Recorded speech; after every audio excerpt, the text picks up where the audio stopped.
North Korean leader Kim Jong-un calls on his regime to be on full readiness for nuclear attacks, on top of firing a short-range ballistic missile over the weekend. All of these coming as a show of force against the ongoing joint drills between Seoul and Washington. Switzerland's biggest bank, UBS, agrees to buy bank Credit Suisse for more than $3 billion. The government-backed emergency rescue deal is believed to restore trust in the banking system. Masks are no longer mandatory on public transport here in the country starting today, making medical facilities like hospitals and pharmacies the last remaining spots under the mask mandate. We begin this morning with the new mask rule here in South Korea. Starting today, passengers on all public transport are no longer required to wear a mask. Our Kim Jong-sil is standing by at one of the subway stations here in Seoul. Good morning, Jong-sil. Tell us what you see. Good morning, Tami. I'm at Sadang Station at subway line number 2 and 4. Here you can see I'm at the entrance. It's just past 9 a.m., which is the typical time that people go to work. So there are definitely fewer people, but I don't know if you can see the majority of the people were wearing masks when we arrived here a couple hours ago. Even though it's the first day that South Korean government basically allowed people to ride trains and buses and cabs and airplanes without having to wear a mask, people were still wearing one. And the South Korean government announced this decision on last Wednesday, March 15th, that no more indoor masks would be required. The government also announced that no more masks would be required in specific types of pharmacies, and those include the ones located inside supermarkets or stations. They gave two main reasons for the decisions. One is that even after the first stage of indoor mask was lifted back at the end of January, that allowed people to go to most indoor places without having to wear a mask, the number of COVID-19 cases has been steadily dropping. And many people were willing to wear a mask even without a mandate. So as you can see, it's only the first day, but most passengers are still wearing a mask. I can see that. Now, what are some of the reasons that people are keeping their masks on even though the mandate has been lifted? Right. This morning I talked to several passengers and they commonly gave me two reasons. First, COVID-19 still out there, so they want to protect themselves when in confined, crowded places, especially like the trains and buses here in Seoul during the rush hour, because it gets so crowded, people are almost like they're squished in together, so they want to protect themselves from the distance. And another reason was that it's been almost 2 years, 5 months time since the indoor mask mandate was brought in. So people are just simply used to wearing a mask. So those are two of the reasons why people still wear masks. I see. So no more mandatory mask wearing when taking the bus or a cab, but the mandate does remain in place in medical facilities, right? That is right. So people in South Korea are still required to wear a mask in regular pharmacies and hospitals, as you said, and also other care facilities, including nursing homes and mental health institutes. Those are the places it's still mandatory. And South Korean health officials are likely to consider completely removing all indoor mask mandate only after the World Health Organization announces that COVID-19 is no longer a global emergency. That's all I have for this morning. Back to you, Dami. All right, thank you, Jung-shil, for that report. Now, moving on to the north, in the latest in a series of provocations, North Korean leader Kim Jong-un has called on the regime to stand ready to conduct nuclear attacks in order to deter war at any time. Our Kim Hyun-sing reports. North Korean leader Kim Jong-un called for the regime to stand fully ready with nuclear attacks to deter war, in a remark made during a military drill over the weekend. The North state-led Korean Central News Agency reported on Monday morning that North Korean troops on Saturday and Sunday trained to improve their nuclear attack skills in a 2-day course. Kim Jong-un oversaw the training and again brought his daughter along, who seems to be Kim Jong-un's protege. Kim added in his statement that simply having nuclear weapons is no longer enough to deter war. The North must strike fear to enemies by becoming ready with its nuclear attacks. And on Sunday morning, North Korea fired another short-range ballistic missile from Cheolsanggun, Pyeongan-bukdo province off toward the East Sea as part of its training, KCNA said. It added that the missile achieved its target by flying 800 kilometers to blow up 800 meters above the sea. It also said the drill did not in any way harm the safety of neighboring countries. South Korea's Joint Chiefs of Staff also confirmed on Sunday that they detected a short-range ballistic missile flying for about 800 kilometers and fired off toward the East Sea. This missile firing comes in the middle of Freedom Shield, the 11-day-long Seoul-Washington joint drill. North Korea has been protesting against these war games by ramping up its weapons tests and increasing hostility in their rhetoric. The KCNA mentioned the North's discontent at American strategic assets being deployed to South Korea for the joint military training, and said that this training is also to send a stronger warning to Seoul and Washington as they continue with their exercises. Kim Hyun-sung, Arirang News. And amid North Korea's series of provocations, South Korea and the U.S. have kicked off their largest maritime landing exercise in 5 years. Part of the ongoing Freedom Shield exercise, the Ssangyong training takes place in the southern port city of Pohang from Monday through April 3rd. South Korea's Marine Corps previously said the training will involve contingency procedures such as clearing mines, providing fire support at amphibious landing locations, and conducting air and maritime assault operations. As opposed to previous barricade-level exercises, this year's enlarged drills involve division-level amphibious landing forces, assault ships, and fighter jets. Plus, for the first time, British Marine troops are also taking part in the exercise. Lawmakers from South Korea's ruling People Power Party will visit Japan in the near future as a follow-up to the summit in Tokyo last week. That's according to the presidential office on Sunday, the presidential spokesperson Lee Do-eun also calling on politicians from opposition parties to join as well. He said new cooperation plans with Japan will be announced as South Korean government agencies work with Japanese counterparts following the summit.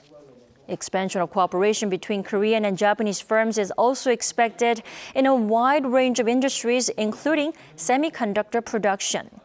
Lee also said that due to the summit, South Korea is now in the driving seat in terms of its relations with Japan and has also increased its standing in the global community. He said this is because President Yoon initiated the move for cooperation and improving bilateral ties.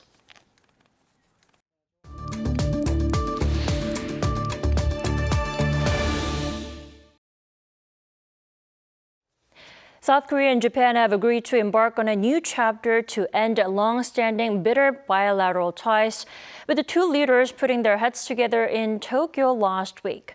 On today's On Point, we look back at the Yoon-Kishida summit with Dr. Stephen Nurper, president of Hawaii-based Asia Dialogue. Welcome back to the program.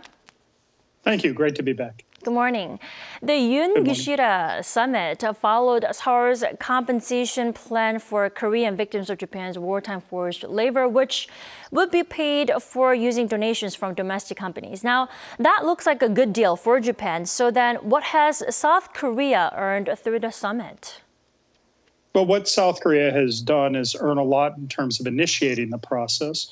We've yet to see a response from Japanese business, but they could put forward a significant sum to help meet South Korean concerns, which are real. But also, it's one of a much larger menu of issues. And so this helps move the agenda along in terms of the common interest of South Korea and Japan, in terms of the economic benefits of better cooperation. And that's in Korea's national interest. And so it should well serve it going forward.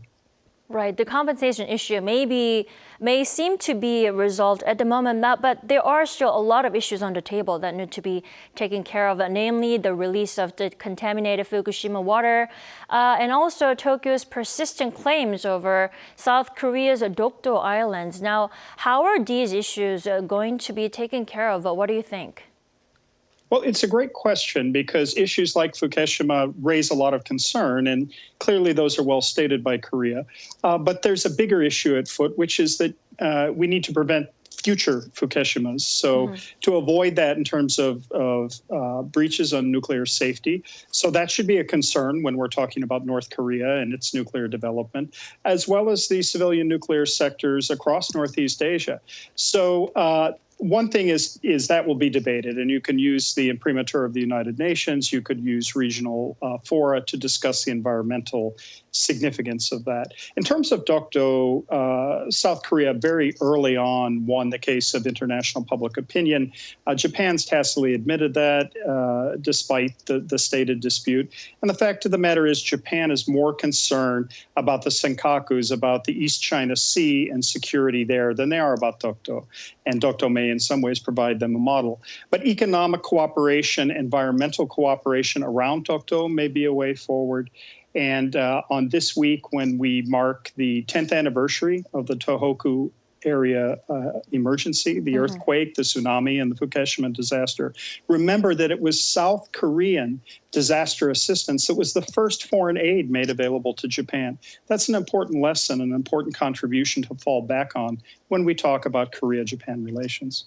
Right. And also, following the summit, a number of reports now mention the high possibility that President Yoon will be invited to the G7 summit in May. Now, if he does go, how significant would that be? I mean, what would Yoon's attendance mean? It would mean a great deal. Remember that South Korea represents a lot in terms of leadership in the region, increasingly so. It is a bulwark for democracy at a time when democracy is under challenge. And to be there at the G7 shows an expanded regional and global role for South Korea. And all of the issues on the table, financial, economic, political, security, environmental. So that puts South Korea in a very good position. It places them among the leading countries in the world, and it's an important discourse that takes place. It also stands in very sharp opposition to concerns about Russia, which used to participate in what we call the G8 process. But it shows a very stark contrast, and it shows a South Korea with a diplomatic muscle and a political legitimacy that's important for guiding its forward. And again, the bottom line is South Korea national interest, and this does a great deal. Right, right. And also, before we let you go, Dr. Norbert, with top-level diplomacy between the two countries now restored according to the presidential office, what steps will the two countries take now? Well, your report just mentioned one, which is the exchange of lawmakers, and that was invited on a bipartisan basis because good relations is a bipartisan issue. There'll be certainly the opportunity for more senior level visits back and forth.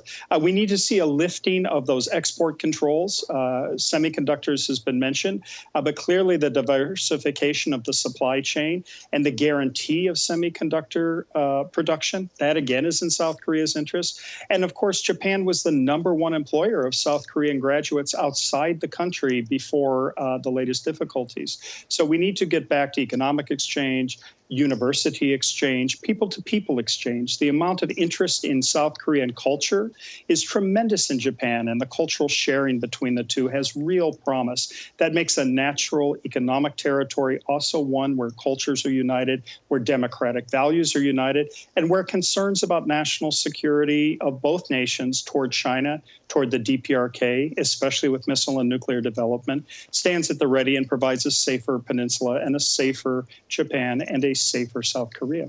Right. Maybe it really is in the hands of South Korea to pursue national interests and also achieve those national interests. Indeed.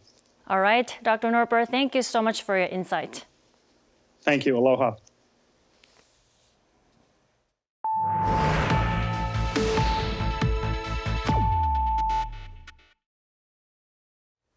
Chinese President Xi Jinping on Monday is set to begin a 3-day state visit to Russia, where Xi is expected to play as a peace broker of the Ukraine crisis during his talks with Russian leader Vladimir Putin. Our Lee Seung-ja has more.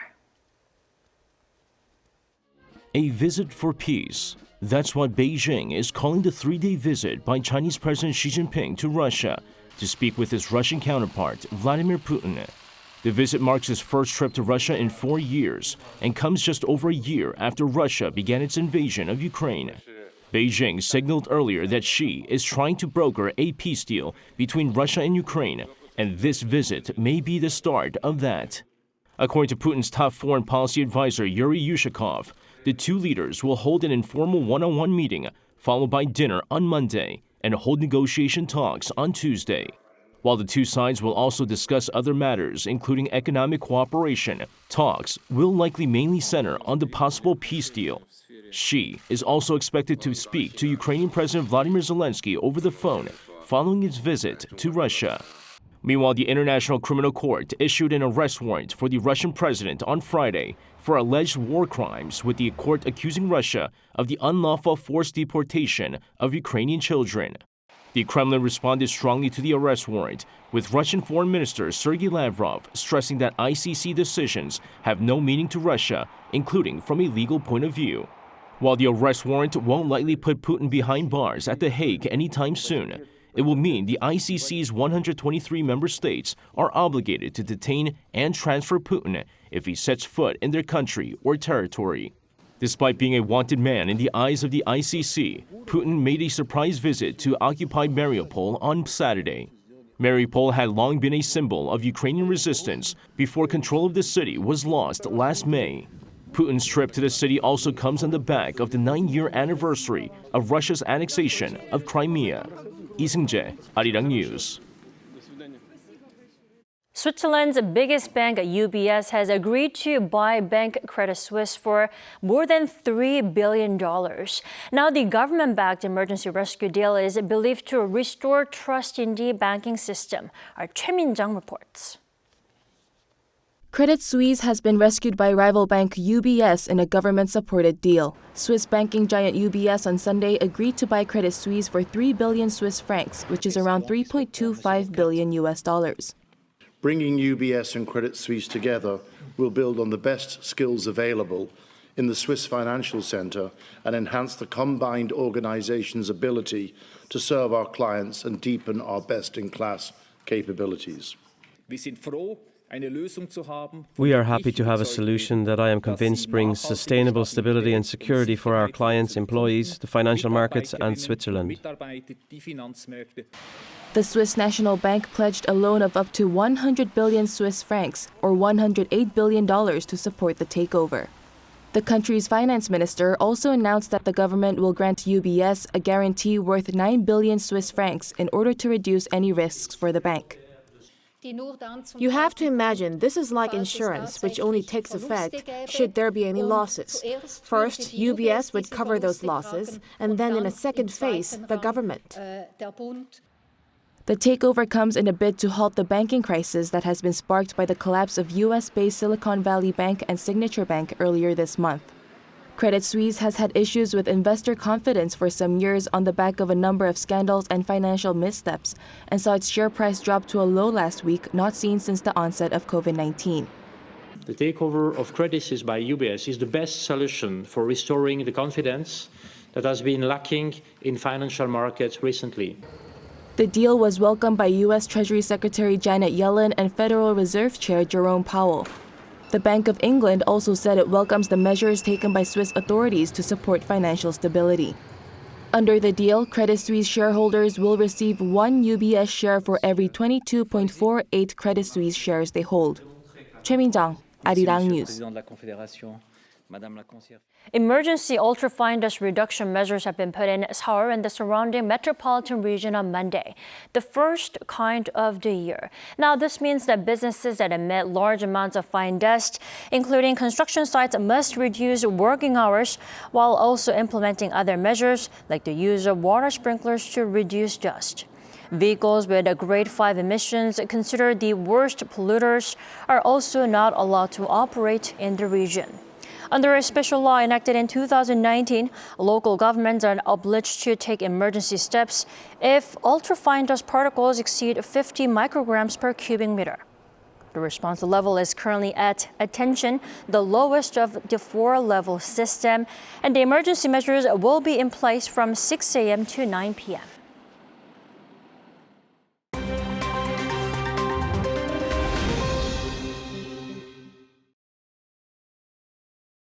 For a look at the news from around the world, we now turn to our Matthew Ashley joining us here in the studio. Good morning, Matthew. Good morning, Tommy. Let's start in Bangladesh with news of a fatal bus accident in central country. Well, that's right. At least 90 people were killed and several others were left in critical condition when a bus carrying 40 passengers drove through a highway fence and crashed into a ditch. Now, the crash occurred on Sunday morning local time in the city of Shipcha, some 80 kilometers from the capital, Dhaka. Now, the cause of the crash is still being investigated, but authorities suspect that the driver lost control after a tire burst. Thousands of road deaths occur in the country every year, often the result of lax road safety laws, reckless driving and old vehicles. And despite the government's pledge to reduce road fatalities by 50% by the year 2030, traffic-related deaths in Bangladesh have continued to rise. Meanwhile, at least 16 people have been killed and hundreds have been injured after a 6.8 magnitude earthquake struck southern Ecuador and northern Peru on Saturday local time. According to the U.S. Geological Survey, the earthquake was more than 65 kilometers deep and its center was 80 kilometers south of Guayaquil, an Ecuadorian city of 3 million people. Now, the brunt of the quake was felt in Ecuador, where 15 of the fatalities were recorded. There, at least 7 houses were destroyed and dozens of buildings damaged. Power lines were also downed, complicating ongoing search and rescue efforts. Peru also reported that the roofs of some houses collapsed. Moving over to Taiwan, where former President Ma Ying-jeou is set to visit mainland China for an 11-day trip from March 27th. It's the first time that a sitting or former Taiwanese leader will visit China since 1949, when the defeated Republic of China government fled to the island. It is not known whether Ma will meet with Chinese officials. Now, the trip comes amid heightened tensions between Taipei and Beijing, as China has continuously claimed that Taiwan is part of its sovereign territory. Ma is a senior member of Taiwan's opposition Kuomintang Party, which favors better ties with China, but says it is not pro-Beijing. But the visit has been met with backlash from the ruling Democratic Progressive Party, which says that the KMT is too close to Beijing. And finally, New York City 5th Avenue turned green as the Big Apple held its 262nd St. Patrick's Day Parade. Revelers on Friday moved from 44th Street up to 79th Street in a celebration that featured marching bands and performers. Usually celebrated on March 17th every year, the day commemorates St. Patrick and the arrival of Christianity in Ireland. People usually celebrate by wearing green, a color closely associated with Ireland.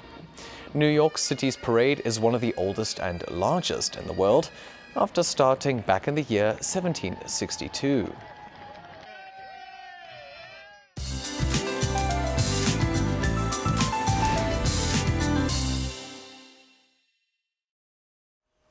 Good morning. Here in the capital, we are seeing the worst levels of ultrafine dust out of affected regions this morning, 3 times higher than average, with an ultrafine dust advisory issued in the capital region, Chungcheong-namdo and Jeollabuk-do provinces. Emergency ultrafine dust reduction measures are deployed in the capital region until 9 p.m. tonight. And making matters worse, West Coast regions are having low visibility of less than 100 meters. I was driving near the area last night. It was pretty bad, so please drive slowly with extra care today. Then a dry weather advisory remains in place across Korea. Gangwon-do province already had 8 wildfires break out this month so far, so fire safety and prevention are a must. More roller coaster temperatures continue, with low single-digit figures rising to the mid-teens in central regions and to the 20s in southern provinces. Mostly sunny skies will be blurred by the toxic dust today. Dust level stays unbearable through tomorrow afternoon, while a big warm-up is on the way for the capital area. That's Korea for you, and here's a look at the international weather conditions.